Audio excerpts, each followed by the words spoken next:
Attends, que je comprenne bien, c'est-à-dire qu'il y a une vétérinaire qui débarque, d'accord, Ouais. et qui va aller dans le coffre d'une voiture. Découper un chevreau en deux pour le libérer. Elle prend l'oiseau, elle prend la tête, elle fait tourner la tête. Donc en fait, elle a pris l'oiseau par la tête. Ok, je sais pas quoi te dire. Bah, il n'y a même rien à dire. On est au fin fond de ce qu'on peut trouver.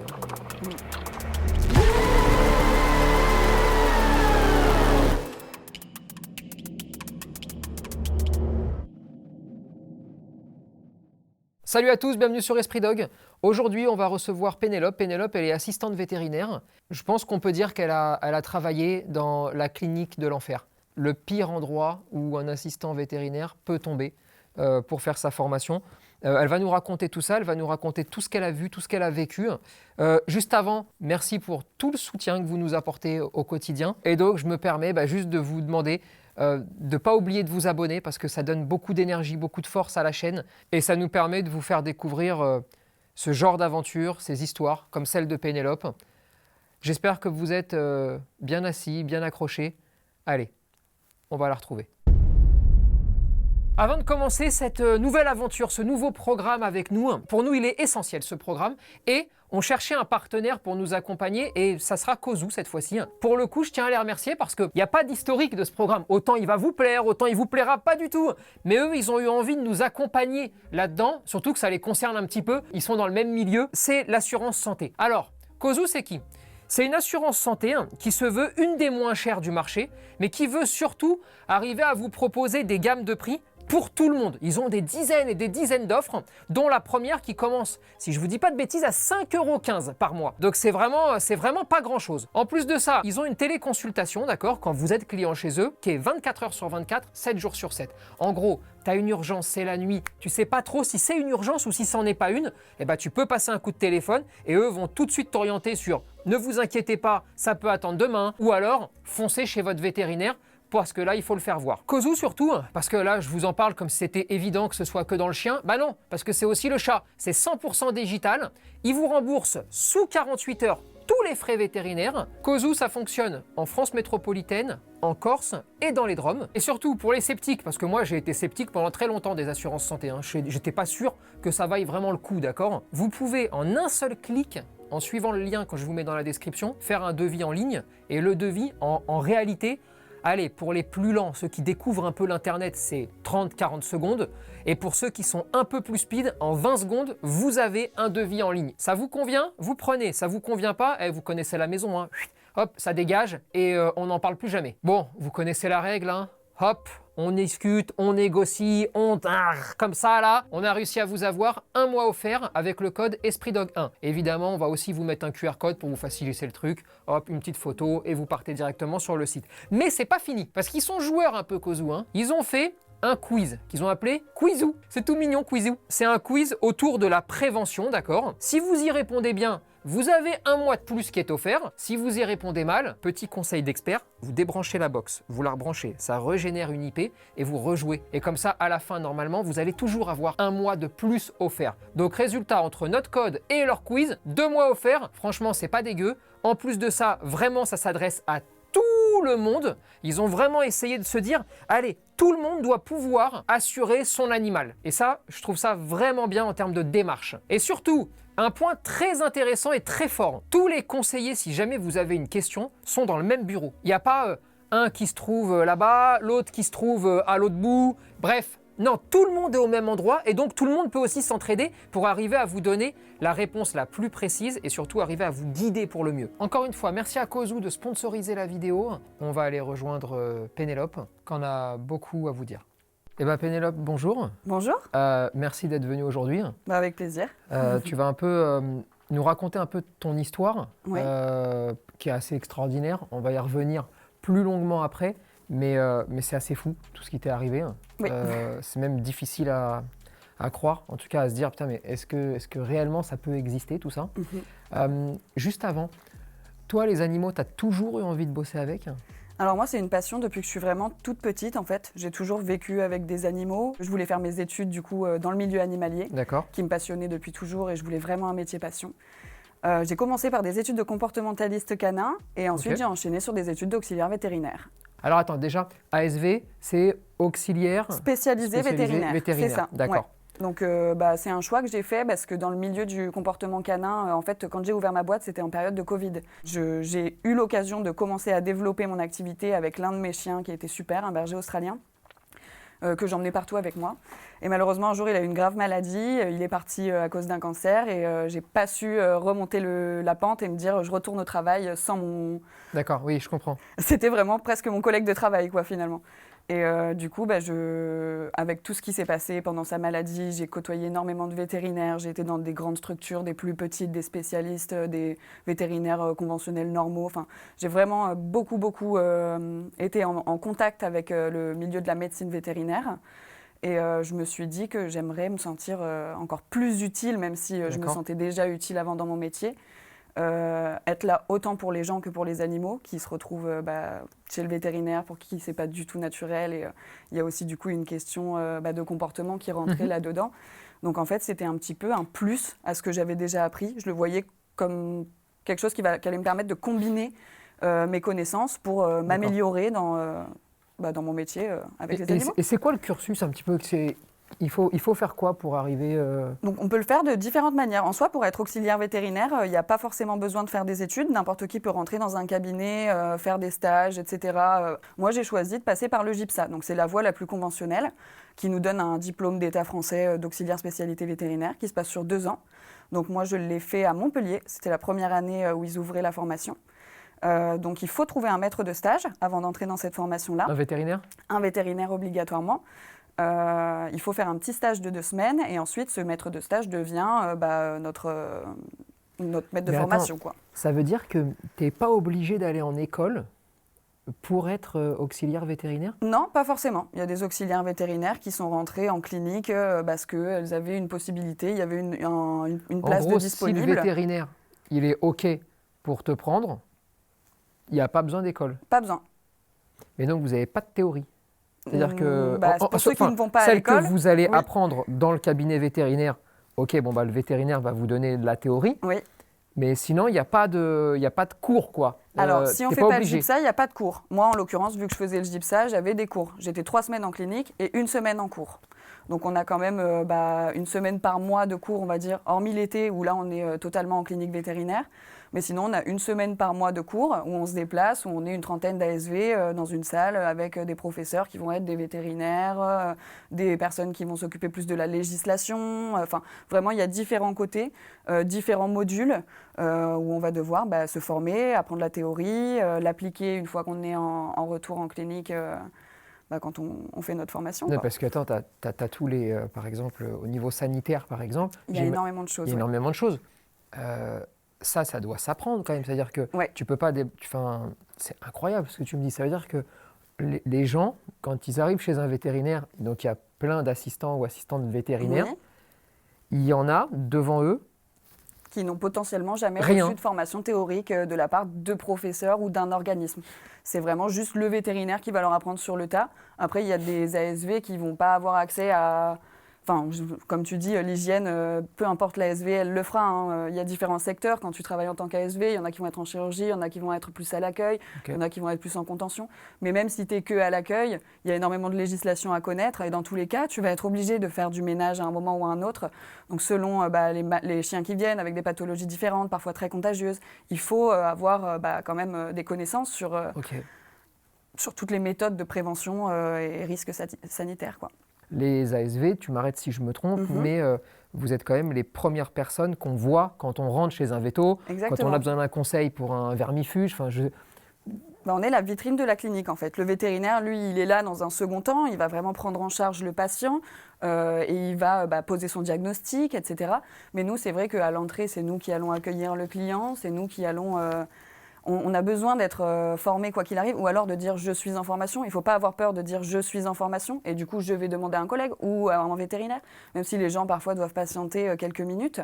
Mais c'est très important de faire le point là-dessus, parce que justement, il y a des personnes soit qui vont ne pas savoir et donner conseil, soit des personnes qui vont ne pas savoir et qui vont pour le coup de demander à leur supérieur, mais en clinique, selon le mood qu'il y a, selon le rush dans lequel on est, c'est parfois aussi un peu mal perçu d'avoir une personne qui va demander, notamment dans ma clinique vétérinaire. Je t'avoue que c'est assez fou quand même.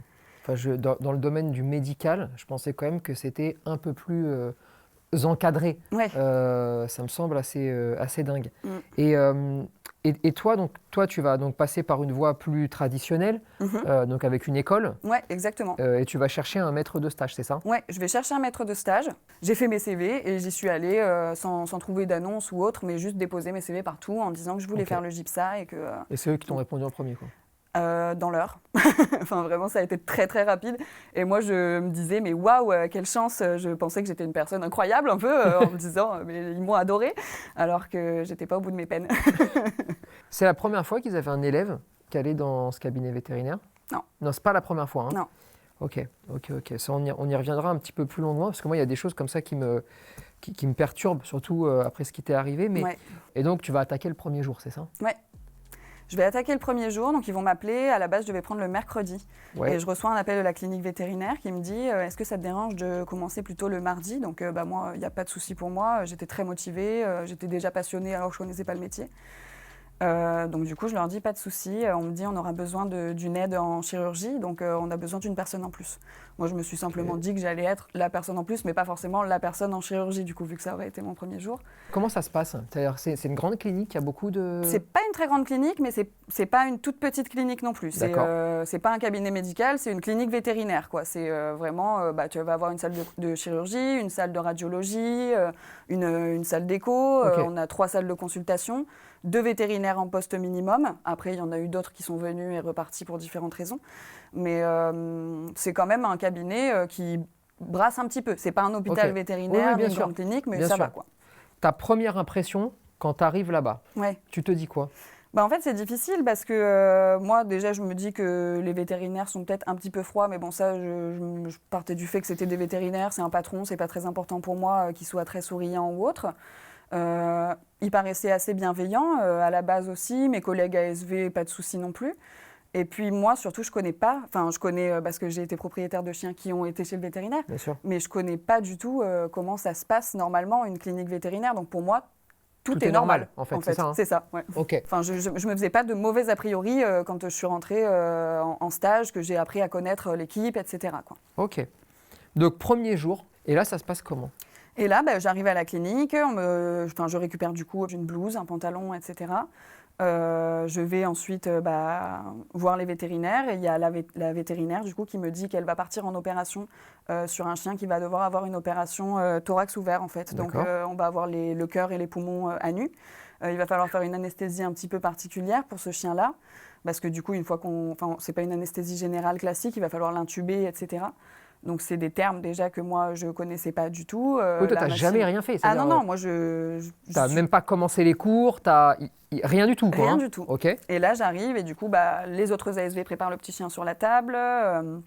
La vétérinaire commence son travail, elle m'explique vraiment en 5 minutes comment fonctionne du coup la machine à anesthésie en fait. D'accord. Donc c'est une machine avec du gaz à l'intérieur, etc. Il faut surveiller les respirations du chien, etc. par des petites valves.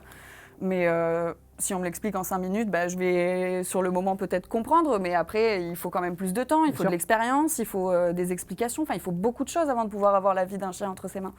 Et là je me suis vraiment retrouvée avec la vie de ce petit chien entre mes mains, alors que j'étais pas du tout sûre de moi. Et moi je le ressentais que j'étais pas sûre de moi. Donc du coup il y a certains moments où je paniquais et où je disais mais est-ce que vous pensez que c'est normal? Mais parce que je voulais surtout pas qu'il lui arrive quelque chose en pensant après que ça aurait été de ma faute, quoi.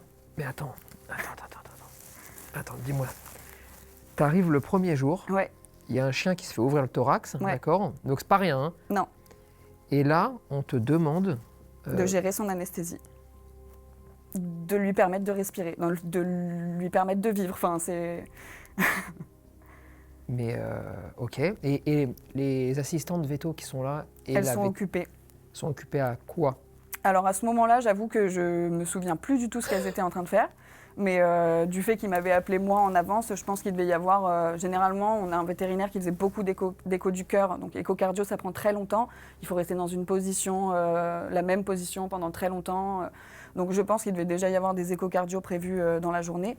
Ensuite, il y a une auxiliaire vétérinaire spécialisée qui devait rester du coup à l'accueil pour tout ce qui est distribution de médicaments, suivi des ordonnances, etc. Chose que je ne pouvais pas faire non plus parce que j'avais pas appris. Et du coup, ils m'ont mis finalement en chirurgie. Je préfère que tu vendes des vermifuges que ça, non? Ouais. Ok. Ça se passe comment? Comment elle se passe, l'opération? L'opération, moi, je comprends pas trop ce qui se passe. C'est très impressionnant à voir parce que c'est toujours pareil. Mais t'avais déjà vu du sang? Non. Ou quelqu'un se faire ouvrir, ou un chien? Non. Et là, c'est fou ce que tu me racontes là. C'est-à-dire qu'il ne se pose pas la question de savoir ce qui va. Genre, si tu tombes dans les pommes. Ouais. T'as quel âge à ce moment-là? À ce moment-là, j'ai 24 ans, 23 ans. Ok.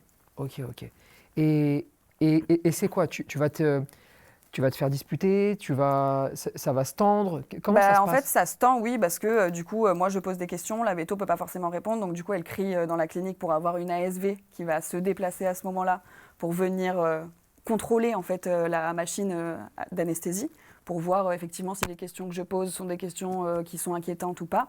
Finalement, l'ASV est venue et a dit non, ça va, tout va bien. Enfin, elle a géré 2-3 trucs et elle m'a relaissé ensuite. Elle m'a dit tu continues de surveiller. Elle est repartie faire ses activités. Et du coup, moi, j'ai continué de surveiller ce temps-là.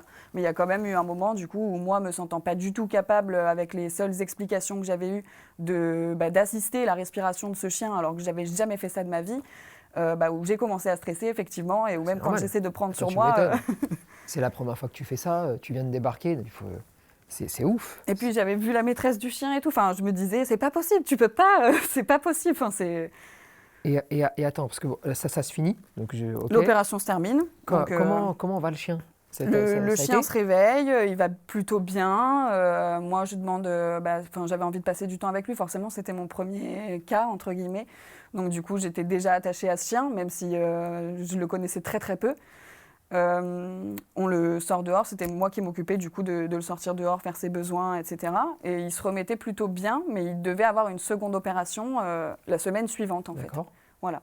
Donc, parce que son opération de la journée avait déjà été très lourde, donc du coup il fallait refaire une opération plus tard. Et du coup, lors de cette seconde opération, il est décédé. Donc, moi je ne faisais plus l'anesthésie ni quoi que ce soit à ce moment-là, mais c'est vrai que ça a été quand même un choc parce que j'avais vraiment pris... ce cas pour moi. J'avais envie de le sauver. Ok. Même si c'était pas mon rôle, parce que je suis juste auxiliaire véto, donc... je l'étais même pas encore d'ailleurs. Oui, non, c'était ton premier jour, hein. Oui. Tu venais d'arriver. Et attends, mais... Et ça a choqué personne, c'est-à-dire... Ça a choqué personne, non. Moi, je sais que je suis rentrée chez moi et ma famille m'a demandé qu'est-ce que tu as fait aujourd'hui, parce que je suis proche de ma famille et qui voulait savoir ce qui s'était passé. Et quand je leur ai raconté ça, ils sont un peu tombés des nues, quoi. Enfin, d'un côté, ils avaient l'impression que c'était une opportunité de malade parce que j'étais déjà en salle de chirurgie alors que ça faisait un jour que j'étais arrivée. Et que c'est extrêmement formateur quand tu apprends en situation de guerre, j'ai envie d'appeler ça presque, quoi. Tellement tu es obligé d'apprendre sur l'instant. Mais par contre, rien que quand j'imagine la maîtresse de ce chien, pour moi, c'est inadmissible. Je laisserais mon chien dans une clinique véto et on me dirait...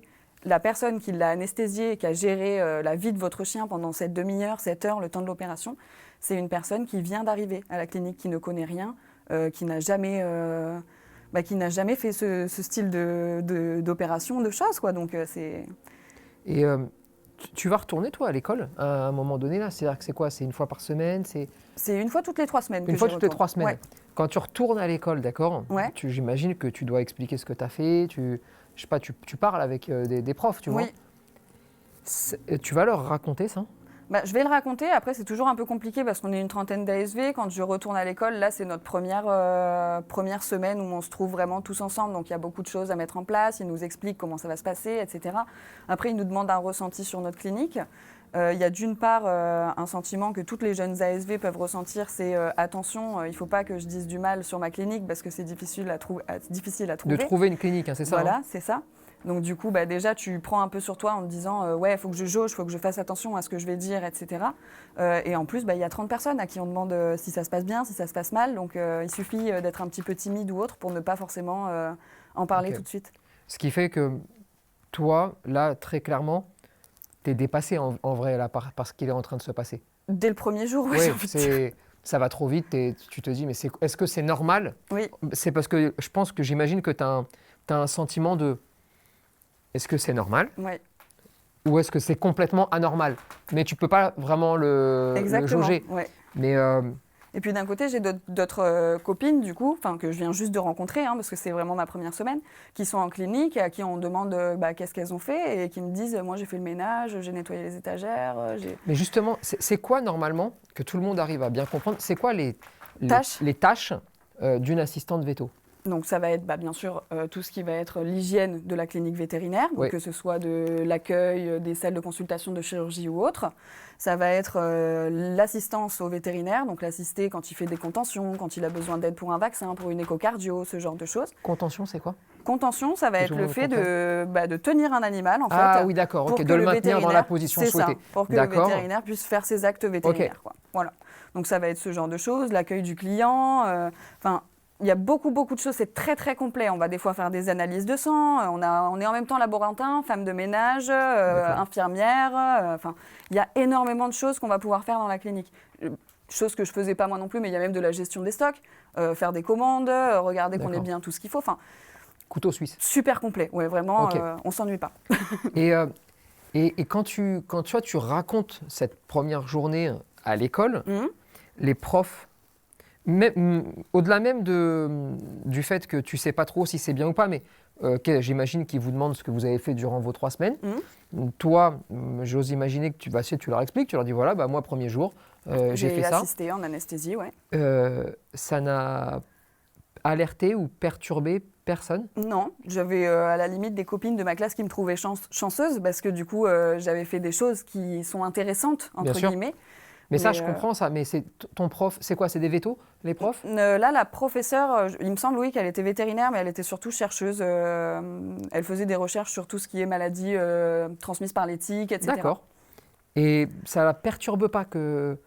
Ça ne l'a pas perturbée plus que ça. Après, peut-être que c'est moi qui est pas assez expliqué dans le sens où j'aurais peut-être dû dire ouais, à ce moment-là je me suis sentie mal, expliquer vraiment mes sentiments à moi. Moi j'ai expliqué que j'avais assisté en chirurgie dès le premier jour et elle a dû se dire elle a assisté en chirurgie mais il doit y avoir un ASV à côté d'elle ou autre. Okay. Comme je te dis là, j'explique vraiment très clairement ce qui s'est passé et aussi mes ressentis à moi, chose que je n'ai peut-être pas fait le premier jour devant 30 personnes. Bien sûr, d'accord, je comprends.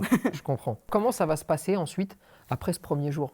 Après ce premier jour, moi, je prends petit à petit mes marques dans la clinique vétérinaire. Je remarque de plus en plus qu'il y a un climat qui est très tendu dans la clinique. Donc, à savoir que les 2 vétérinaires avec qui je travaille sont en couple. Et du coup, ça crée des tensions autour de ça, en fait, tout le temps. Et petit à petit, j'ai commencé à remarquer qu'il y avait un vétérinaire qui était assez passif dans la clinique, qui avait ses petits rendez-vous bien programmés, qui avait besoin d'énormément d'aide en contention, etc. Je sentais pas encore, mais aujourd'hui, je pense qu'il avait peur des chiens, en fait, ce monsieur. D'accord. Et sa femme, du coup, à côté, qui, elle, était une hyperactive, dépassée par sa situation personnelle, et du coup, qui le faisait aussi ressentir sur les ASV, qui est arrivé parfois de nous parler très mal, etc. C'était assez difficile à vivre. Donc, je me suis effacée petit à petit, en termes de comportement, en fait. Bien sûr. Et j'essayais vraiment de faire de mon mieux. C'était vraiment... être là quand on a besoin, même si on crie dessus, même si je ne peux pas me découper en 1000 morceaux. J'essayais de faire tout ce que je pouvais au maximum. Et là, j'ai commencé petit à petit à observer, notamment en contention avec l'homme, du coup, le vétérinaire, qu'il était beaucoup plus dur avec les animaux que sa compagne, qui, elle, était plus medical training, les laisser aller dans la salle, découvrir avant de les amener sur la table de consultation, n'avait quasiment jamais besoin de nous appeler pour des contentions, pouvait faire un petit vaccin comme ça sans que le chat s'en aperçoive. Le vétérinaire, lui, c'était vraiment tout le temps. Et du coup, j'essayais, moi, d'y aller en douceur, de toujours faire attention aux propriétaires, de faire attention parce qu'ils nous regardent aussi, donc leur montrer qu'on est bienveillant avec leurs animaux, c'est très important aussi. Et en fait, petit à petit, je voyais qu'il ne voulait plus de moi en contention. Qu'il appelait tout le temps une autre auxiliaire veto et qui me disait tout le temps que je tenais mal les animaux, en fait, que je les tenais pas assez fort, qu'il fallait être le maître de l'animal, quoi, entre guillemets. Il fallait t'as plus de force, donc montre-le que t'as plus de force, quoi. Parce qu'il faut pouvoir faire les choses rapidement. Un vaccin, ça doit se faire rapidement, une prise de sang, ça doit se faire rapidement. À quel moment tu t'es dit, ouais, il se passe quelque chose? En fait, j'ai commencé à en discuter avec une des ASV qui travaillait avec moi, en lui disant que je remarquais notamment en salle de radiologie, en fait, en salle de radiologie, on amène le chien sans les propriétaires. Donc là, on est déjà dans une autre haute dimension où le vétérinaire, il n'est pas obligé de faire attention à comment il se comporte avec l'animal, mais où il peut être lui-même, quoi. D'accord. Du coup, on allait en salle de radiologie. Bien souvent, il faut étendre les animaux sur la table pour avoir la radio du bon endroit qu'on veut. Et c'est vrai que pour avoir une radio nette, on est obligé parfois d'avoir un petit peu de tension. Ils ne sont pas endormis, là, hein? Ils ne sont pas endormis. Ils sont pas endormis, c'est rare. Enfin, après, ça peut arriver. Oui, ça peut arriver, mais en tout cas, là, ils ne sont pas endormis. Pas du tout. Donc, c'est un animal qui est quand même douloureux parce qu'on va lui faire une radio. Donc, c'est qu'il a certainement quelque chose de cassé ou autre. Et là, pour les prises de radio, pareil, il faut aller vite parce qu'il faut enchaîner. Donc du coup, c'est je te prends l'animal et par exemple, pour un chat, ça va être prise par le cou, prise par le haut de la queue et on le fait tomber sur la table pour le plaquer en fait un maximum. D'accord. Donc le chat parfois hurle, etc. dans tous les sens. Ça peut être juste la contention qui le fait stresser. Un chat, ça peut hurler alors que tu es à 5 mètres de lui, juste parce qu'il te voit dans sa caisse et qu'il sent justement tout ce monde de phéromones qu'il y a autour de lui. Ça peut le faire réagir. C'est pas forcément l'acte qui va le faire réagir. Mais quand tu vois que 9 fois sur 10, avec une veto, quand tu mets le chat sur la table, il ne se passe pas grand-chose. Et avec son collègue, quand tu mets le chat sur la table, on te demande une contention un petit peu plus maintenue.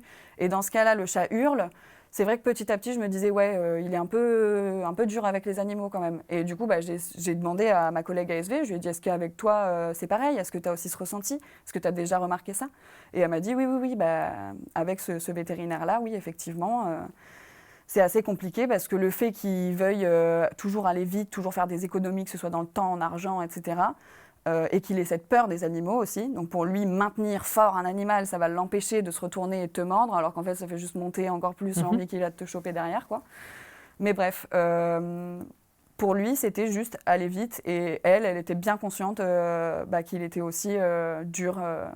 Et le premier accident, le premier moment où tu dis là, c'est vraiment marquant, il se passe quelque chose d'anormal. Ouais, alors au niveau de la chronologie, c'est vrai que j'ai un peu de mal à me souvenir parce qu'il s'est passé énormément de choses, mais le truc qui m'a le plus choqué dans tout ce qui m'est arrivé, c'est pas le vétérinaire, c'est pas le monsieur qui l'a fait, c'est du coup sa femme. On a porté, une famille a porté un petit oisillon à la clinique qu'ils avaient trouvé tombé du nid. Ils nous disent, on ne sait pas trop quoi en faire, on ne sait pas comment s'en occuper, est-ce que vous pouvez vous en occuper? Donc moi je dis oui, il n'y a pas de souci, on va le récupérer, je préviens la vétérinaire qui est en consultation, je lui dis je mets l'oiseau derrière pour qu'on puisse ensuite le regarder, parce qu'elle n'avait pas le temps de le regarder tout de suite, il n'y a pas de problème.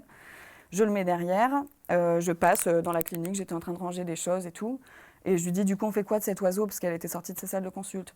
Elle me dit on ne va pas utiliser un anesthésiant pour un oiseau, elle prend l'oiseau, elle prend la tête, elle fait tourner la tête, donc en fait elle a pris l'oiseau par la tête, et elle a tordu la tête de l'oiseau, en fait, hein, quand tu fais faire des tours comme ça. Ah si. Et ça, c'est arrivé plusieurs fois à la clinique, qu'elle tue des oiseaux comme ça, juste parce qu'elle ne voulait pas utiliser d'anesthésiant. Et là, je me suis dit, mais on est où? Donc en fait, elle lui tord le cou. C'est même pas tordre, parce que tordre, ça serait ça. Elle le prend, et c'est comme si qu'elle faisait tourner les serviettes, quoi. Elle le fait vers le bas, mais elle lui tord la nuque, quoi. C'est arrivé sur des petits oiseaux qui aient la tête décrochée du corps. Et ça, c'est vraiment ultra choquant, et c'est un truc... C'est pas possible. Et eux, ils font passer ça sous le fait que c'est un animal sauvage, en fait. Il appartient à personne. Donc, dans ce cas-là, on peut faire des économies sur de l'anesthésiant, alors qu'un oiseau, ça pèse quoi? 200 grammes? Une goutte, l'anesthésiant, vraiment, tu n'as pas besoin d'en mettre beaucoup. Non, mais c'est pas la question. C'est aberrant. Mais, et là, personne n'est perturbé? Si, moi je suis perturbée énormément. Ma collègue avec qui justement j'avais déjà discuté des contentions, etc., elle aussi, c'est de la folie pour nous. C'est même pas humain de faire un truc comme ça. C'est comme si elle avait des moments où elle devenait folle en fait, et où juste sous la pression, donc je pense de son mari, elle faisait des actes qui étaient de la torture, de la maltraitance animale pure et dure, de la non-assistance à animaux en danger alors qu'elle est vétérinaire. Mais c'est quoi, dans son code de déontologie. Tout d'un coup, c'est la peur de représailles qui vous empêche de parler ou de... De dire quelque chose. En fait, c'est fait tellement naturellement que moi, je reste juste bouche bée comme une con, quoi. Je me dis juste... Ouais, en fait, on nous le cache, mais ça doit être comme ça partout. Ça doit être comme ça dans toutes les cliniques. Et, Tu te dis que c'est normal en fait. Bah ouais, je finis par me dire que les vétérinaires travaillent comme ça. Mais parce que là, c'est pareil, tu sais, quand tu retournes, Au GIPSA, ouais. quand tu retournes à l'école, Ah, mais ça, je leur ai dit... j'imagine que ces trucs-là, ouais. vous le racontez, tu Eh vois. oui, oui, oui. Et les autres ASV comme toi, quand elles entendent ça, elles te disent oui, bah c'est normal, parce que chez nous on le fait aussi, ou tout d'un coup il y en a quand même qui vont te dire ah là ça me paraît un peu étrange. Là, tout le monde pète un câble, hein. Tout le monde dit que c'est complètement anormal, que ça ne devrait pas se passer comme ça. Et ce qu'on va me conseiller, ça va être uniquement de changer de clinique, de trouver un autre maître de stage. Ça, c'est quoi? C'est ta prof là-bas qui te conseille de changer de clinique? C'est ça, exactement. Donc en fait, moi, on me dit même pas qu'est-ce que je pourrais faire pour, je sais pas, dans le cadre légal pour empêcher ça. Ou, enfin, j'aurais peut-être pu parler à quelqu'un, aller voir un avocat, expliquer ce qui s'était passé pour que les choses changent dans cette clinique-là. Mais je suis pas accompagnée du tout dans ce sens-là. Moi, tout ce qu'on me dit, du coup, de par mes collègues qui étaient choqués de ce que je leur racontais, forcément, je vais voir ma prof et je lui raconte aussi ce qui se passe dans ma clinique vétérinaire. Elle fait des recherches et découvre qu'il y a une autre ASV qui a travaillé juste avant, qui faisait le GIPSA dans ma clinique vétérinaire et qui a abandonné sa formation en plein milieu de la formation. À cause de ce genre de raison. C'est ça. Aussi, il y a eu apparemment des procédures judiciaires qui ont été mises en place, etc. Mais malgré tout, c'est une clinique où moi j'ai pu postuler, où on m'a accepté, où ils ont accepté que je fasse ma formation avec cette clinique. Enfin, personne ne m'a mise en garde. Ok. Et les gens ferment les yeux, c'est-à-dire dans ton organisme de formation, d'accord? Ouais. Ils sont tous soit vétérinaires, soit chercheurs en médecine vétérinaire, et personne ne... Elle va noter en fait ce que je vais lui expliquer. Ouais. Donc elle me pose des questions et en fait je fais un petit peu comme là, un petit peu comme un témoignage de ce qui m'est arrivé à la clinique.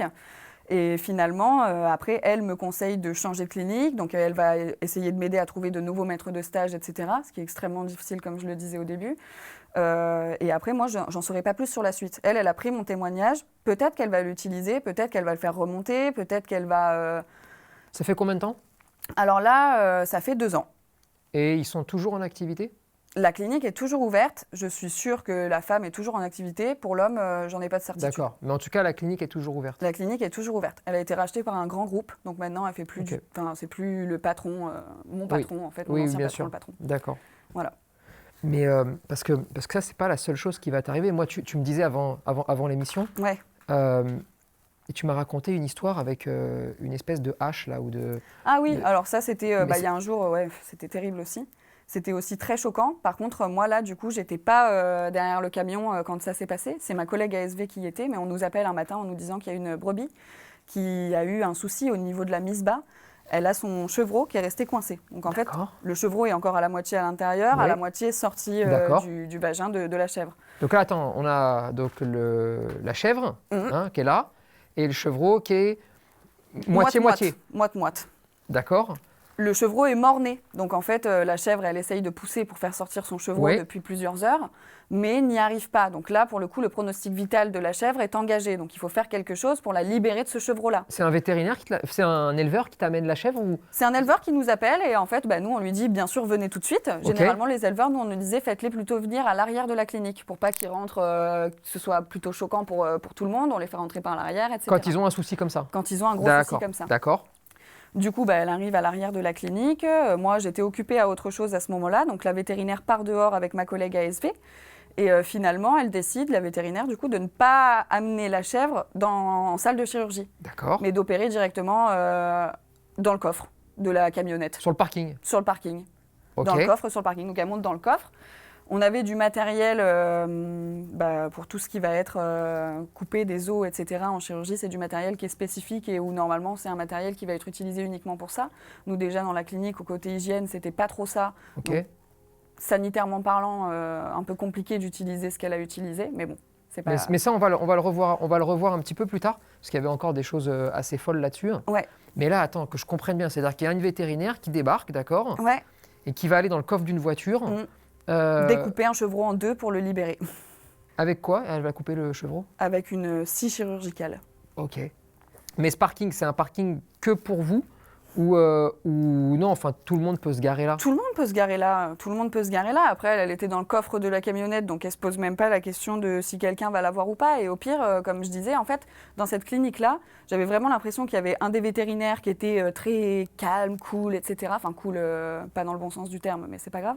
Et l'autre qui était tout le temps en situation de guerre, quoi. En fait, là, on aurait dit encore une fois qu'elle était en situation de guerre, qu'elle sortait toute son attirail, qu'elle allait courir sur le parking, découper le truc, hop, hop, hop, remettre la chèvre. Et enfin, vraiment, à chaque fois, c'était des choses, on aurait pu le faire dans la douceur, en prenant le temps. Et il y a déjà des choses, enfin, à un moment donné, est-ce que tu as refusé de faire quelque chose? Il y a une chose que j'ai refusé de faire, en fait, là, Ouais. j'en pouvais plus. Il faut savoir que moi, il y a un moment donné où je suis presque rentrée dans un style de dépression, hein, à force de voir, de faire, d'accepter des choses qui me ressemblaient pas du tout et qui me dégoûtaient profondément. Et il y a un jour où j'en pouvais plus et où la vétérinaire reçoit une éleveuse qui avait l'habitude de venir chez nous, qui faisait du bosseron. D'accord. Du coup, l'éleveuse arrive, c'était les parents, je crois qu'on devait voir, et elle arrive avec une caisse avec, je pense qu'il devait y avoir 7 ou 8 chiots à l'intérieur. D'accord. 7 ou 8 chiots d'à peu près, je dirais, 3 semaines environ. En tout cas, c'est sûr qu'ils avaient plus que quelques jours. Et elle commence à discuter avec la vétérinaire et à lui dire « Ouais, j'aurais dû venir plus tôt pour couper les queues. » D'accord. Donc, moi déjà, j'entends parler de codectomie, je me disais « Pourquoi? Qu'est-ce qui va se passer ?» Tu sais que c'est illégal, hein, Oui, surtout à l'époque où ça se passe. ah oui, C'est oui, quoi, il y a 2 ans, c'est ça? oui, c'est totalement illégal. C'est interdit hein, par la C'est loi hein, totalement interdit. de le faire pour Mais ça. c'est pour ça que quand j'entends ça, c'est la première fois que je l'entends, moi, ici, à cette clinique-là, et je tombe un peu des nues en me disant qu'est-ce qui va se passer, quoi. Et j'entends la véto qui dit ouais, non, mais tu sais, t'aurais dû venir avant et tout, machin. Donc j'entends même pas la véto lui dire je refuse catégoriquement de faire une codectomie à tes chiots, mais plutôt t'aurais dû venir avant, lui faire un peu la morale, dans le sens où maintenant les chiots ont 3 semaines, machin. Donc je continue d'écouter, et là j'entends la dame qui dit ouais, mais tu comprends après pour la vente, parce que vu que c'est interdit en France le fait de faire des codectomies, comme de couper les oreilles, etc., Oui. mais qu'il y a toujours une demande de la part de certaines personnes, il y a des éleveurs qui vont, entre guillemets, se démarquer en continuant de pratiquer ce style d'opération illégale. Et en continuant de vendre du bosseron à queue courte, du coup, que les autres éleveurs ne peuvent plus faire parce que c'est rentré... Ok, je comprends. Voilà. Et c'est triste de faire ça. Pour que tout le monde comprenne, la codectomie, donc c'est la coupe de la queue. C'est la coupe de la queue, D'accord. Il y a une loi qui est passée il y a maintenant quelques années qui l'interdit, d'accord. Tout comme la coupe des oreilles, sauf pour raisons médicales. Exactement. Donc les raisons médicales sur les oreilles, si le chien fait des otites à répétition avec des infections, dans certains cas extrêmement précis, on peut le faire, mais vraiment c'est toujours sur avis médical pour des raisons médicales. Exactement. En gros, il n'y a plus de coupe d'oreille ou de coupe de queue pour des raisons esthétiques, d'accord. Exactement. Et là, en fait, parce que ce que tu décris depuis le début, on a l'impression d'avoir un réseau mafieux, d'accord, où tout le monde se protège, où il est quasiment impossible de jamais rien faire. Oui. Tout le monde sait ce qui se passe, mais il ne se passe rien. Non. Et donc, attends, elle va aller au bout de la coupe de la queue? Bah ouais. Comme je disais, les chiots ont 3 semaines, 1 mois. Hein, on les entend déjà gémir, ils se déplacent au sol. Ils sont totalement sensibles. Et même un chiot qui vient de naître est sensible. Donc, il ne faut pas faire d'amalgame là-dessus non plus. Que ce soit à la naissance ou 3 mois après ou 2 semaines après, c'est un acte qui est un acte de torture. Mais pourtant, ça a été quand même réalisé. Et moi, du coup, j'étais en salle de consultation. La vétérinaire m'a demandé de l'accompagner en salle de chirurgie. Et là, je lui ai dit non, en fait, je vais pas pouvoir faire ça. C'est pas possible. Les chiots, ils sont même pas endormis ni quoi que ce soit. Ils sont pas endormis, les chiots? Ah non, moi, j'avais déjà la nausée, rien qu'à me préparer à faire un truc pareil. Ils n'étaient pas endormis. Donc là, elle coupait les queues. Là, moi, je suis sortie, en fait, parce que je voulais pas participer à ça. Donc, j'ai laissé la caisse avec les chiots. Comme d'habitude, ils ont dû appeler une autre ASV pour venir parce que je faisais pas le taf.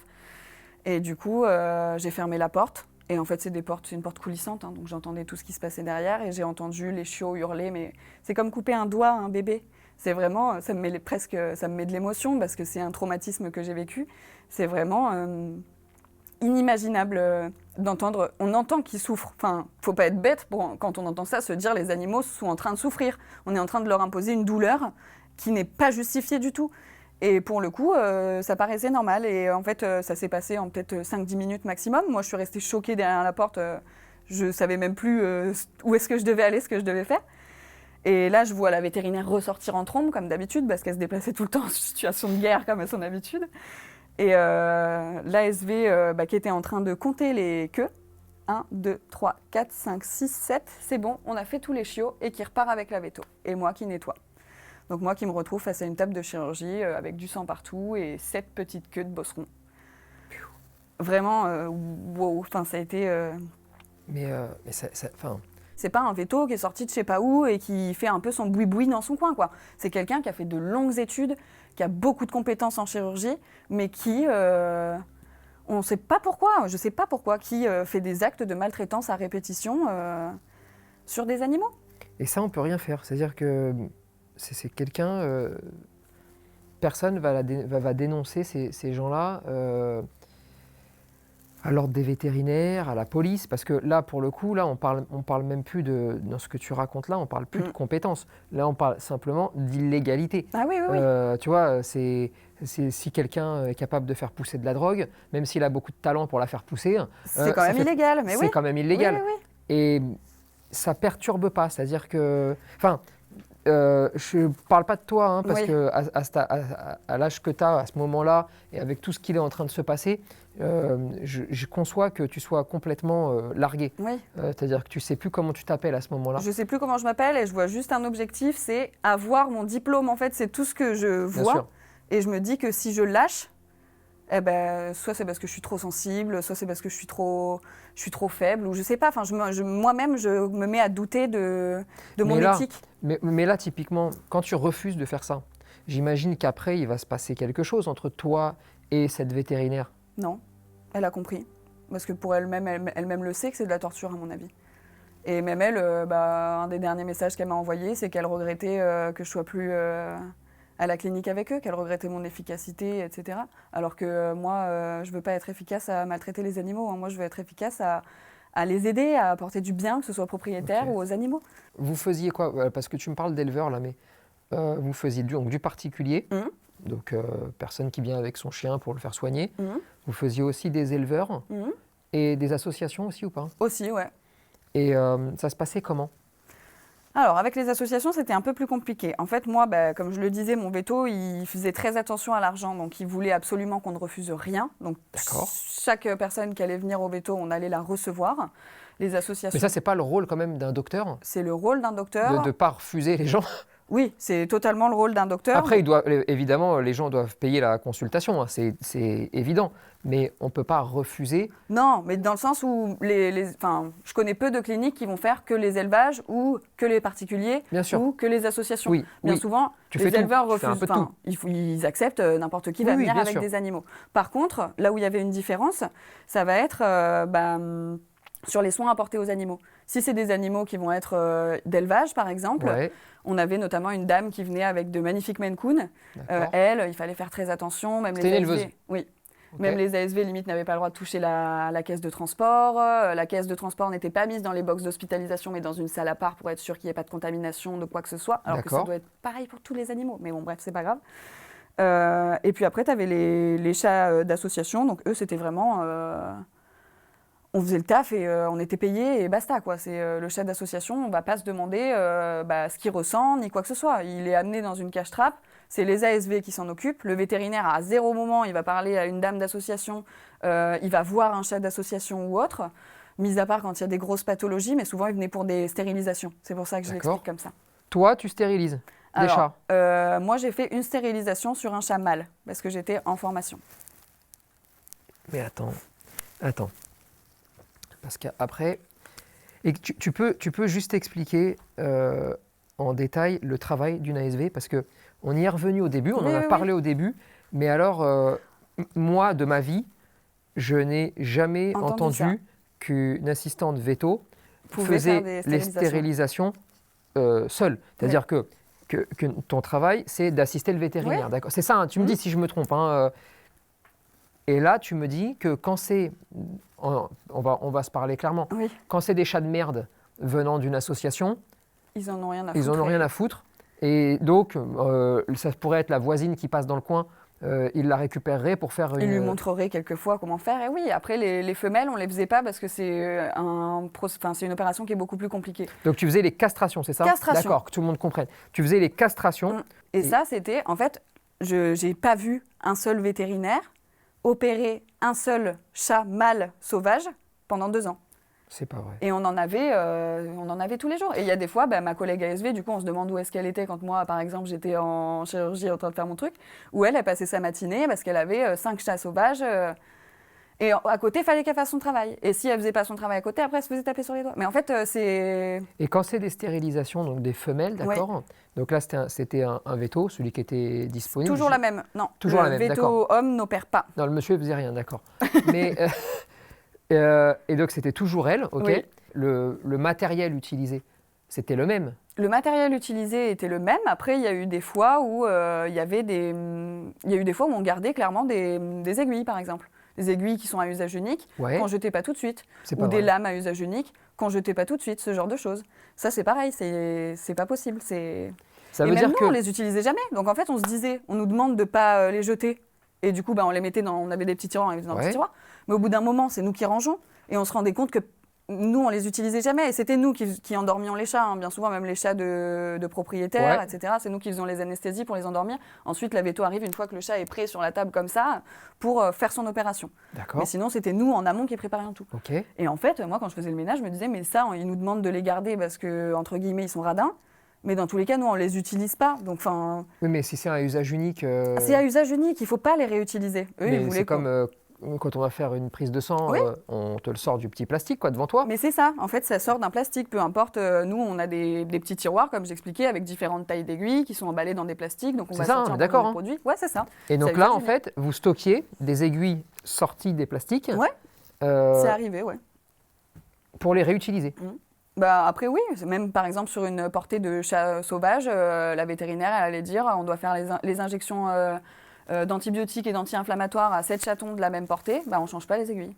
Alors que même si l'agent pathogène, il peut être sur l'aiguille, même si par exemple les chats, ils sont tous de la même portée, que tu vas piquer un des chats et que tu vas piquer un autre chat. S'ils ont le coryza, généralement sur une portée, ils ont tous le coryza, s'ils ont une maladie, ils ont tous eu la même maladie.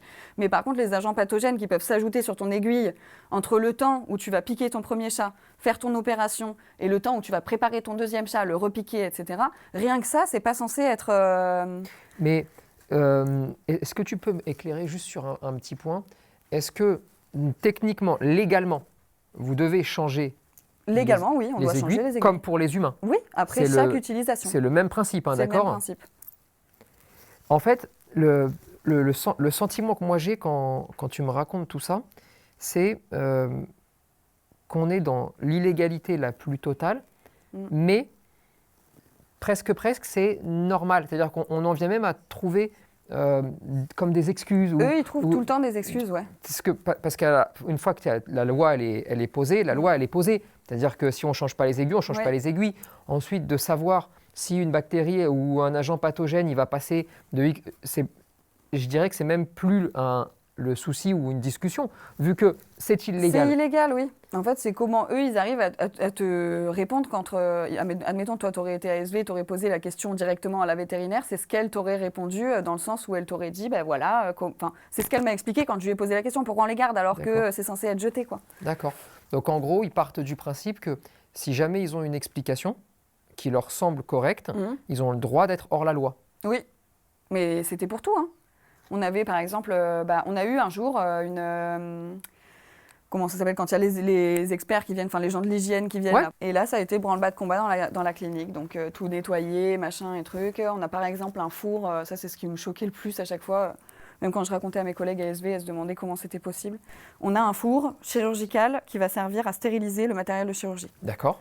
Donc ça, c'est un four qui est spécifique. Généralement, c'est un Poupinel dans les cliniques vétérinaires. Nous, on avait un Poupinel qui était cassé. Donc, c'est la marque du four. Hein. C'est le type de four. Ok. C'est un four où, dedans, il n'y a pas d'air qui va pouvoir rentrer pendant que le temps de chauffe pour être sûr que tout ce qui est à l'intérieur soit bien stérile. Ok. Donc, nous, on avait ce four en panne dans notre salle de pause. Et à la place, en salle de chirurgie, on avait un Moulinex. C'est pas vrai. Donc, on avait un petit Moulinex à 15 € que le mec avait dû aller chercher chez Boulanger, quoi. Et quand les personnes sont venues. Là, on a changé le four, mais ils ont pas regardé s'il fonctionnait ou pas le four. Ils ont dit, on a un Poupinel, très bien. Attends, vous avez mis le four qui marchait pas ? Oui, on a mis le four en panne. Et ils l'ont pas vérifié ? Non. Putain, c'est fou quand même. Et pour eux, selon les dires, du coup, parce qu'ils demandaient un petit peu au vétérinaire comment ça se passait et tout, dans ce qu'on devait dire, c'est on utilise tous les jours ce four-là, alors qu'on savait pertinemment. Enfin, moi, je ne l'ai jamais vu fonctionner en 2 ans. Je comprends. Ah, déjà, attends, rassure-moi sur quelque chose. Vous utilisiez des produits périmés? Oui. Comment ça, oui? Bah, par exemple, alors ça va être choquant aussi. Déjà, produit, tu parles produits ménagers ou peu importe? Non, anesthésiant, vermifuge, ça peut vraiment être très large. Hein. Oui, bah en fait, par exemple, on va dire la banque à médicaments hospitalisation, Ouais. il y avait une boîte où il y avait beaucoup de périmés à l'intérieur et où ça, on pouvait donner des médicaments périmés sans aucun problème. Des fois, les traitements qu'on allait faire à des chats, donc le vétérinaire, il va dire matin, midi, soir, vous allez donner telle dose de tel médicament à tel chat en hospice. Ben, nous, on avait recommandation d'aller voir en premier dans cette boîte-là s'il y en avait. Et cette boîte-là, elle était très très rarement vérifiée. L'alimentation que les chats avaient et même les chiens, hein, les chats et les chiens avaient en hospitalisation, c'était de l'alimentation périmée. On est arrivé un jour, donc là c'est vraiment le level up de cette question-là, où le vétérinaire, je vais le voir parce que j'étais en train de ranger les croquettes qu'on a en vente en clinique. Souvent on a des croquettes en vente en clinique. Et je vais le voir avec quelques sacs en lui disant, écoute, là il y a un souci, c'est que ces sacs-là sont périmés, qu'est-ce que j'en fais? Est-ce qu'il faut les démarquer ou autre? Ah non, elle va te montrer. Et du coup, ma collègue ASV était censée me montrer ce que je devais faire de ces sacs-là. Je la suis, elle m'emmène en salle de chirurgie. Et en fait, elle avait une petite bouteille d'alcool chirurgical. Elle a effacé la date. C'est pas vrai. Et elle l'a remis en vente. Non mais. Mais en fait, on vendait des paquets de croquettes périmés aux gens, juste les dates étaient effacées. Donc en là, fait, on vendait des paquets sans DLC. Genre vraiment. Mais attends, c'est-à-dire que des gens sont rentrés et ont acheté des croquettes périmées. 100 €. 100 €. Parce que c'est des croquettes veto, faut pas l'oublier, donc c'est pas... Et en plus de ça, il n'y avait même plus de date de péremption parce que vous les avez effacées. Oui, sous la demande du patron. Et moi, je vivais là-dedans et à chaque fois, j'avais l'impression que je rentrais chez moi et je pouvais raconter un nouveau truc qui était complètement aberrant. Et je me disais, c'est pas possible pour que ce soit autant aberrant de partout. C'est que c'est normal, genre, il n'y a pas de juste... Oui, à un moment donné, tu perds la réalité. Totalement. Parce que là, tout ce que tu racontes, en vrai, vraiment, c'est très grave. C'est très, très grave. Hein. Ah oui. Et en fait, quand tu es dedans, si je comprends bien, c'est tellement gros que tu te dis, c'est obligatoirement normal, ou en tout cas, ça te dépasse tellement. Oui, mais surtout, je ne sais pas ce que je peux faire en fait. Parce que moi, qu'est-ce que je peux faire? Là, je suis une petite ASV, je suis en poste depuis 1 an et quelques, je dois obéir à mes patrons, entre guillemets. Il n'y a personne qui me dit que c'est vraiment grave, même si moi, je le ressens. Mais dans ma clinique, j'ai l'impression que je suis hypersensible et que c'est plus moi le problème, entre guillemets. Et ton école, elle va savoir tout ça? Mon école, elle va en savoir une bonne partie. Après, j'ai eu d'autres soucis pendant ma formation qui ont été des soucis physiques sur moi, où moi, je me suis fait mordre par un animal et où il y a eu d'autres conséquences derrière. D'accord. Donc, elles étaient beaucoup plus à l'écoute sur mon souci à moi que sur les soucis des animaux. En fait, c'est ça qui a pris le dessus. Dès que moi, j'ai eu un souci, tout ce que j'avais pu dire avant sur la clinique vétérinaire s'est effacé parce que la gravité de la situation, c'était moi, en fait. Voilà.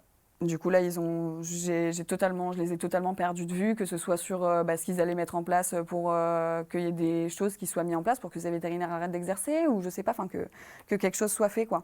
Et moi, je savais juste que faire. Enfin, je me disais, tu quittes ta clinique, mais du coup, tu n'auras plus de maître de stage, tu vas mettre 100 ans à retrouver une formation. J'avais mon ASV à côté qui me disait, ouais, moi, je suis déjà allée dans telle clinique, il y a beaucoup de problèmes aussi. Enfin, en fait, de ce que j'entendais, j'étais en train de complètement me dégoûter du métier d'auxiliaire veto, à tel point que je voulais plus faire ça, quoi. Enfin, bien sûr.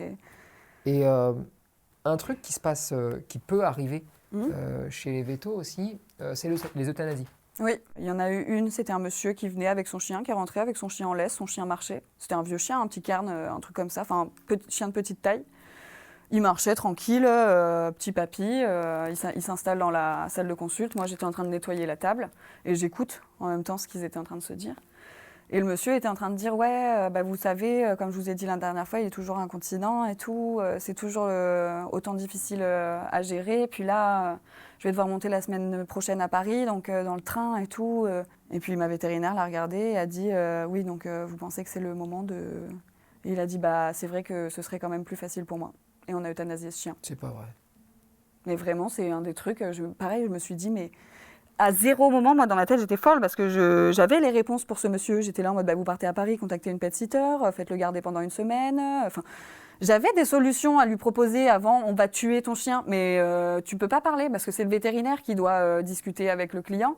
Toi, tu peux pas prendre la parole en disant YOLO, c'est moi, je vais vous donner des solutions, quoi. C'est au vétérinaire, c'est lui qui a le pouvoir de décision. Donc à partir du moment où la vétérinaire avait acquiescé le fait que ce chien devait être euthanasié, moi, et le monsieur est resté dans la salle pour l'euthanasie de son chien, il a vu son chien se faire euthanasier, il est reparti, il a payé l'euthanasie, et voilà.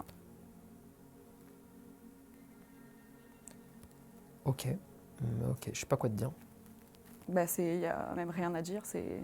Voilà, là, on est au fin fond de ce qu'on peut trouver. C'est pas normal, enfin, c'est quelque chose, il faut que tout le monde se le mette dans la tête, et même de futurs ASV qui se retrouveront peut-être, j'espère pas pour elles, dans ma situation, qu'elles se disent que c'est pas normal autant que ce soit ce qui se passe. Enfin, s'il y a quelque chose qui nous choque sur les animaux, sur nous-mêmes, même sur notre chien, quand on l'amène chez le veto et qu'on connaît pas, enfin, même si on le connaît d'ailleurs, ça peut être qu'il s'est levé du mauvais pied ce jour-là, si on a un mauvais ressenti, si on a une mauvaise intuition, on connaît son animal, si on connaît... Si on pense qu'il y a quelque chose d'anormal, il ne faut pas se poser 100 ans la question, parce que moi, c'est ce que j'ai fait. Et finalement, la réponse, elle a toujours été la même. Elle n'a jamais évolué dans le positif. Je me disais, ils font des choses horribles. Après, j'attendais 2 semaines, je revoyais quelque chose, je me redisais, ils font des choses horribles. Enfin, ça n'a jamais... ça a toujours empiré, ça a toujours augmenté. Sûr. Juste après, tu vas l'avoir ton diplôme ? Tu vas aller jusqu'au bout du truc ou Je pas ? pourrais pas, justement, à cause d'une blessure grave que j'ai reçue quand j'étais au travail, à ma clinique. D'accord, chez les vétos, ouais. Ok, une morsure de chien ? Une morsure de chien, ouais. Ok. Qui s'est fait dans quelles circonstances ? Alors là, il n'y avait pas les 2 vétérinaires dont je parle depuis le début. Ils étaient en vacances et du coup, c'était leur remplaçant, donc remplaçant de vacances qui venait toujours à la clinique, qui était là. C'était un monsieur qui paraissait très sympathique au premier abord et petit à petit qui faisait un peu des avances aux ASV, qui était un peu malaisant avec les ASV. Okay. Moi, je me sentais pas très bien avec lui et j'ai dû notamment une fois aller dans son bureau pour lui expliquer qu'il se passerait rien entre nous, juste pour être clair avec lui, parce que avance sur avance sur avance, c'était un peu compliqué. Donc j'étais dans un climat très stressé quand lui, il était à la clinique, comme les autres ASV. Et finalement, y a un jour, on m'appelle au téléphone, une pension canine qui fait aussi élevage multirace, donc voilà, qui m'appelle au téléphone et qui me dit « Oui, on a un chien, un berger allemand, torsion de l'estomac, on arrive tout de suite ». Du coup, je leur dis « Non, c'est pas possible, je vous réfère, j'ai qu'un seul chirurgien, on a besoin de plusieurs chirurgiens pour faire cette opération-là, donc je vous réfère au plus vite à la clinique la plus proche où il y a plusieurs chirurgiens. Le chien a 3 heures de pronostic vital, donc vous vous bougez et vous y allez à la clinique, quoi. » Non, on a nos 30% sur les radios et les échos chez vous. Donc on va venir d'abord chez vous, sinon on payera plus cher. Moi déjà, je vais voir le veto, je dis mais tu veux pas les avoir au téléphone, leur dire d'aller se... Non, il les a acceptés, donc je leur dis ok, venez au plus vite du coup. Enfin, encore une fois, en fait, tu peux jamais faire ce qui te semble bon. C'est toujours à quelqu'un de décider et c'est jamais la solution que tu as envie de prendre qui est prise dans tous les cas. Donc le chien arrive, moi je me dépêche de me préparer pour la radio. Je mets le tablier, etc. J'appelle le vétérinaire. Je devais faire la radio à la base avec une de mes collègues parce que le vétérinaire était en consultation. Et là, il lui dit non, enlève ta blouse, c'est moi qui l'ai fait avec Pénélope et tout. Donc je me ressentais encore pas du tout rassurée parce que j'étais toute seule avec lui dans une pièce fermée, etc.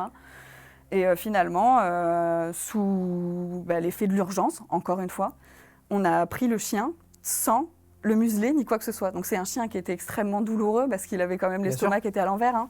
Je tiens l'avant du chien, donc il me dit tu prends l'avant, je prends l'arrière. Je passe mes mains du coup sous les 2 pattes avant du chien et celle-ci au niveau du cou du chien. Et lui, il passe ses mains sous le ventre et il porte. Et là, il me dit attention, il va mordre. Je vois le chien qui se tourne vers moi, je le pose sur la table de radio qui arrive à hauteur de mon visage et je vois dans les signaux que le chien m'envoie qu'il va me défoncer la tronche, quoi. C'est tout ce qu'il a envie de faire. Heureusement, je bouge ma main à ce moment-là parce que j'étais en train de me reculer. Ça a attiré son attention et il a sauté sur ma main. Il m'a mordu 4 fois, du coup, au niveau de la main. Là, j'avais des points de suture, enfin, j'avais des trous de partout dans la main. Je suis partie de la salle de radiologie. Ma collègue Veto a repris avec le vétérinaire pour terminer les radios. J'ai fait une asepsie chirurgicale directement à la clinique vétérinaire et après j'étais comme ça et il me disait ça va, oui ça va, ça n'a pas l'air d'être cassé, oui d'accord. Moi j'étais sous le choc en fait, donc je ne savais pas quoi faire et du coup à un moment donné je suis allée voir le vétérinaire et je lui ai dit je ne sais pas quoi faire et il m'a dit va à la pharmacie. Vraiment, c'est aberrant. J'ai l'impression que tout ce que je raconte, mais c'est vrai. Je vous jure que c'est vrai. Va à la pharmacie. Donc, je vais à la pharmacie. Je montre ma main. Ça venait de m'arriver. La dame me dit, je peux pas faire grand-chose pour vous à part vous donner de l'arnica en granules. Je rentre dans la clinique Veto. Je vais voir mon vétérinaire, du coup, en lui disant, ben voilà, je reviens de la pharmacie. Elle m'a donné de l'arnica en granules. Et en fait, il continuait sa consultation, quoi. Donc, moi, je suis retournée en zone d'accueil. Il y avait des gens qui attendaient, qui commençaient à taper du pied et tout, alors qu'ils m'avaient vu avec le bras en moins. J'étais là en mode, bon, il y a un moment donné, il y a des priorités. Et au bout d'un moment, j'ai repris mes esprits et je suis juste allée le voir dans son bureau et j'ai dit, bon, je vais à l'hôpital, au revoir. Il me dit, oui, à demain. Et je suis partie en voiture. C'est ouf. Et qu'est-ce que tu vas à l'hôpital, ils vont te dire quoi juste? À l'hôpital, ils vont me dire que je vais avoir besoin de me faire opérer. Parce que du coup j'ai différents trous dans la main, une morsure de chien c'est extrêmement infectieux, donc du coup j'ai des bactéries qui sont un petit peu partout, j'ai été mordue au niveau de l'articulation, donc il y a un nid de bactéries qui est au niveau de l'articulation aussi. Donc là ça va être une opération assez sévère, où on ne sait pas si je vais pouvoir garder l'usage de ces 2 doigts-là, j'ai 24 ans, ça fait peur. Et du coup, finalement, je vais suivre un processus de guérison, on va dire, avec de la kiné, l'électrothérapie, énormément de choses, suivi avec mon chirurgien, avec mon médecin traitant, pendant à peu près 1 an, voire même peut-être un peu plus. Avant de pouvoir récupérer totalement ma mobilité, de récupérer, en fait, autant émotionnellement que physiquement. Bien sûr. Même si c'était pas tellement de la morsure du chien que je devais récupérer, mais de toute mon expérience en clinique. Pour moi, ça a vraiment été ce qui m'a un peu sauvée, entre guillemets, de me faire mordre par ce chien-là, parce que c'est ce qui a arrêté le fait que je travaille dans cette clinique de l'horreur, quoi. C'est fou. À ton école, ça se finit comment? Parce que, ok, il se passe ça, donc c'est-à-dire que tu ne peux pas finir l'année que tu étais en train de faire, mais comment vous allez vous quitter? Alors en fait, à l'école, je vais les appeler en leur disant que j'ai eu un grave accident de travail. Je vais essayer de négocier avec eux pour savoir si je peux quand même venir en cours. Parce que les cours, en soi, j'aurais pu les suivre, même si le temps de trajet, c'est quand même assez long, donc j'aurais dû trouver un moyen. C'était vraiment juste la voiture qui me posait souci à ce moment-là. Et les assurances, parce que du coup, j'étais couverte par le GIPSA. Il m'était arrivé un accident de travail pendant ma formation GIPSA, donc logiquement, même à l'école, j'étais pas couverte si j'y allais. Donc j'avais pas le droit d'y aller tant que j'étais en accident de travail. Du coup, mon cursus s'est arrêté tout naturellement, comme ça, petit à petit. Je voyais les mois, il me restait quelques mois avant de valider ma formation. Je voyais les mois défiler et je me voyais moi, pas capable de conduire, pas capable de me remettre à travailler. Donc au final, j'ai pas pu obtenir mon diplôme à cause de cette morsure-là. Franchement, comment tu fais après pour t'en sortir, juste derrière ça? Ça a été très difficile parce que je croyais plus en rien en fait. J'avais moi qui ai toujours voulu travailler avec les animaux, qui me disait un peu tu vas aller petit à petit, tu montes les échelons pour arriver jusqu'à ton goal, même si moi c'est pas vraiment un goal être vétérinaire ou autre, je veux juste être bien dans mon travail en fait. Et là, je me disais juste à quoi je vais servir. Est-ce que je vais retrouver un patron qui va être bienveillant? Est-ce que ça existe? Est-ce que les vétérinaires, il y en a qui font du bon travail? Je me posais énormément de questions qui étaient pour le coup sans réponse parce que je parlais à personne. J'étais chez moi, quoi. Et du coup, ça a été difficile à surmonter. Et encore aujourd'hui, je pourrais pas remettre les pieds dans cette clinique, je pense. J'en serais incapable. Tu m'étonnes. Mais tu as toujours l'envie de faire ce métier ou aujourd'hui tu te dis non? Alors j'ai l'envie de faire ce métier, oui. Après je ne sais pas exactement si c'est ce que je ferai vraiment plus tard. Mais c'est un métier que je trouve très passionnant et comme je disais, c'est le couteau suisse, c'est super intéressant parce que tu fais tout le temps des trucs différents. Quand il y a de la bienveillance et quand il y a une éthique qui est respectée, il n'y a pas de souci avec ce métier-là. C'est un magnifique métier, autant le métier de vétérinaire que d'auxiliaire véto. Il faut vraiment garder à l'intérieur de chacun l'état d'esprit qui est de dire que ce qui t'est arrivé arrive forcément ailleurs aussi. Oui. Et donc ça soulève des questions. On a tous amené notre chien quelque part. Et on a tous parfois le sentiment qu'il est mal soigné, ou qu'il se passe peut-être quelque chose, mais tu ne comprends pas bien. Ou quand vous amenez votre chien se faire stériliser, que vous le récupérez, et que vous vous dites « mince, il m'a l'air peureux ou agressif, qu'est-ce qui s'est passé derrière ?» Bref, mais il y a aussi plein de bons vétos, évidemment, heureusement. Oui. Mais là, vraiment, j'ai vraiment envie de penser que c'est un cas à ce point extrême, isolé. En tout cas, je l'espère profondément, parce que sinon c'est très grave. Mais il y a aussi une vraie question qui est de dire comment on peut être autant dans l'illégalité de façon publique et permanente, parce que mine de rien, il y a plusieurs assistants vétérinaires, il y a plusieurs personnes qui viennent. En plus, il y a des vétos, comme je te disais, qui sont venus, qui sont repartis pour ces raisons-là aussi, parce qu'ils se sentaient mal, parce qu'ils voyaient que les animaux étaient mal soignés, on va dire. Enfin, vraiment, c'était... ouais.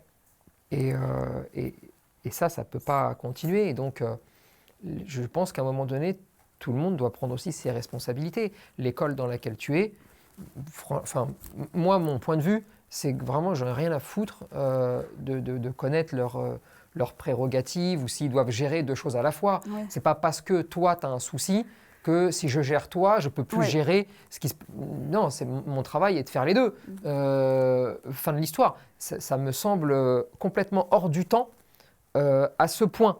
Parce qu'il y a toujours une part d'interprétation de tout ce qu'on vit, et ça, je la comprends, et donc c'est aussi le travail de prise de recul qui est très importante. Mais là, à ce niveau-là, ces gens-là devraient être en prison. Hein. C'est la prison. Hein. Là, on ne parle même plus de bien-être animal. Et je te dis, ça, c'est la prison, tout simplement. Bon, ça fait froid dans le dos. Ça fait froid dans le dos. Et il y a encore beaucoup de choses qui se sont passées... qui sont pareilles, qui sont aussi terribles, qui ont été choquantes sur le moment et qui sont choquantes toujours après. Quand on en reparle, c'est terrible. Tu as vécu encore d'autres choses ? Ah oui, il y en a encore eu d'autres. Hein. Il y a plein de choses qui se sont passées dans cette clinique. Il y a eu notamment aussi une fois où j'ai fait malencontreusement tomber un flacon d'anesthésiant par terre. Il restait ça peut-être dans la bouteille. C'est un produit qui coûte très cher, encore une fois. Donc là, je cherche encore la justification. Voilà. Mais bref. Mais du coup, le vétérinaire voit ça. Forcément, ça l'énerve parce que c'est un produit qui coûte cher. Et j'arrive... moi, je me suis dit, ce qui l'énerve, c'est qu'on ne va pas pouvoir rapidement faire passer une nouvelle personne dans sa salle de consulte. Donc, on perd du temps. D'accord. Vite, je vais pour ramasser, etc. Et au final, il me claque la porte au nez. Il me dit non, tu viens pas nettoyer. Il me claque la porte au nez. Du coup, je ressors et il y a un petit hublot sur les portes des vétérinaires. Donc, je regarde par le hublot. Il était en train de ramasser l'anesthésiant à quatre pattes par terre à la seringue. Donc, il a ramassé l'anesthésiant à la seringue. Il en a rempli une seringue qu'il a mis dans le frigo avec une petite étiquette marquée dessus « Chat Association ». J'ai pris la seringue, vraiment, je faisais ça et je voyais les particules, je voyais les morceaux de verre, des poils de chien, enfin... Tu t'imagines ce que tu trouves au sol, que ce soit dans une clinique ou autre, tu peux pas faire ça, c'est pas possible de faire ça. Je sais pas si cet anesthésiant a été utilisé, parce que moi, dans tous les cas, je savais bien qu'il était là, mais jamais j'aurais décidé de l'utiliser. Peut-être qu'il n'a jamais été utilisé, peut-être qu'il a été utilisé par d'autres ASV, par un vétérinaire ou je sais pas. Mais en tout cas, il a été récupéré pour être administré à des chats sauvages. Ça, c'est vraiment dingue, ça. D'arriver à se dire qu'on ne soigne pas de la même façon un chat d'association qu'un chat lambda d'un particulier, c'est quand même assez fou parce qu'au final, c'est deux vies et c'est les mêmes vies. J'ai juste une dernière question pour arriver, moi, à comprendre l'état d'esprit à la fin de tout ça, avec le recul. Tu n'as jamais envisagé de porter plainte ? Si. En fait, j'ai envisagé de porter plainte plusieurs fois. Pas avant ma morsure, parce que c'est vraiment ma morsure qui m'a fait avoir le déclic. Et après, je me réveillais, je me disais, mais comment c'est possible que tu aies accepté tout ça dans ta vie ? Un petit peu comme quelqu'un qui aurait été battu et qui se sort de ça, et ensuite qui reprend tout qui réalise, quoi, tout simplement, qui se réveille, quoi, en fait. Là, à ce moment-là, je me réveillais. Et du coup, j'avais beaucoup de personnes qui me conseillaient d'entamer des procédures judiciaires pour moi.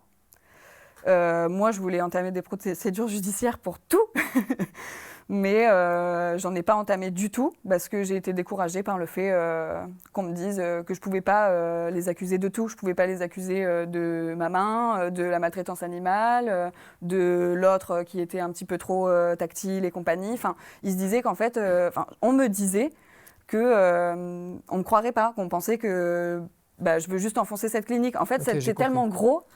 Et il y a tellement... En fait, j'aurais dû choisir. On me demandait, fais un choix. Choisis si tu veux porter plainte pour la blessure que tu as eue à la main et le fait que tu n'aies pas eu d'assistance correcte à ce moment-là, qu'on n'ait pas appelé les pompiers et autres. Choisis si tu veux porter plainte pour les maltraitances qui ont été faites aux animaux et dont tu as été témoin.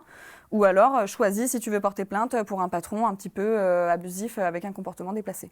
Ok. Et là, moi, je me suis juste, en fait, oui, je savais pas quoi faire. J'étais complètement démunie. J'ai juste fermé ma bouche pendant 2 ans. Enfin, oui, là, du coup, ça fait 2 ans que j'ai quitté la clinique. Jusqu'à aujourd'hui où je viens raconter mon histoire, mais sinon, j'ai pas fait plus que ça. Ok. La difficulté aussi dans ces cas-là, c'est d'arriver à en apporter les preuves. Ouais. Parce que tu ne peux pas forcément ni filmer, vu que ça se fait sur l'instant, Oui. c'est très difficile, Ouais. tu vois. Et puis surtout, il faut plusieurs personnes.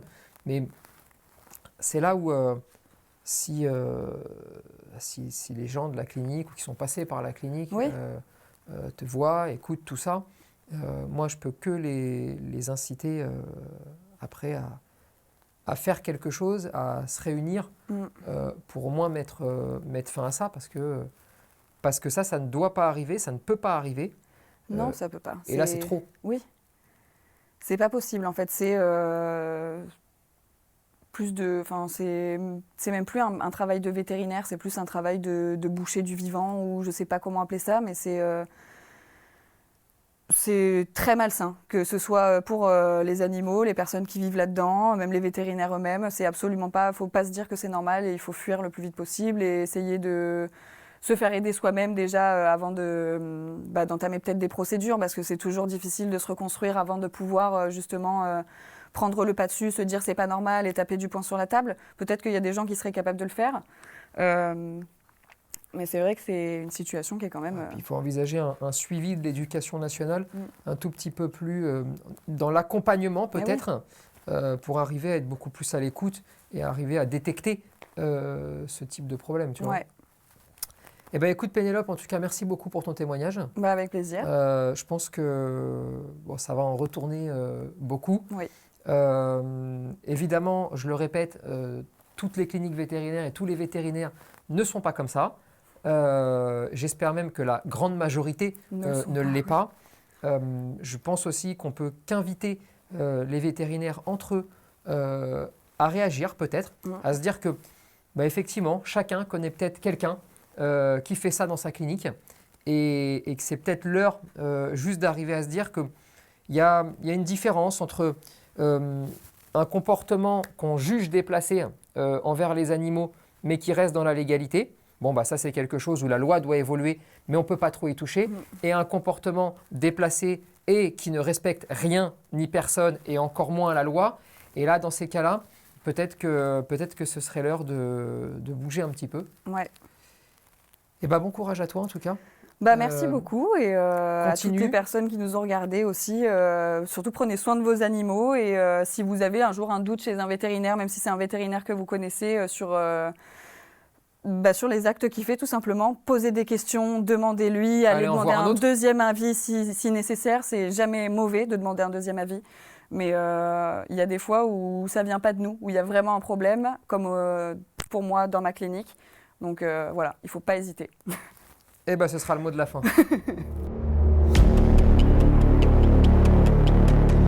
Vous venez de découvrir l'histoire de Pénélope, une histoire incroyable, une histoire qui réellement fait froid dans le dos, mais qui doit aussi nous obliger tous à réfléchir, à nous poser. En tout cas, si vous aussi, vous avez vécu des histoires hors du commun, en bien ou en mal, n'hésitez pas à nous envoyer un mail sur contact@espritdoc.com. On se fera un plaisir de venir vous voir, de vous retrouver. Et surtout, continuez à vous abonner parce que pour nous, ça donne un maximum d'énergie, un maximum de force et ça nous permet aussi de pouvoir donner la parole à des gens qui ont vécu des choses qu'ils n'auraient jamais dû vivre. En tout cas, merci à tous d'avoir regardé cette vidéo. Commentez-la, likez-la surtout pour donner un maximum de courage à Pénélope pour qu'elle puisse continuer à se développer, je dirais simplement en tant qu'humain parce que là, ce qu'elle a vécu, c'est terrible. Et moi, je vous dis à bientôt.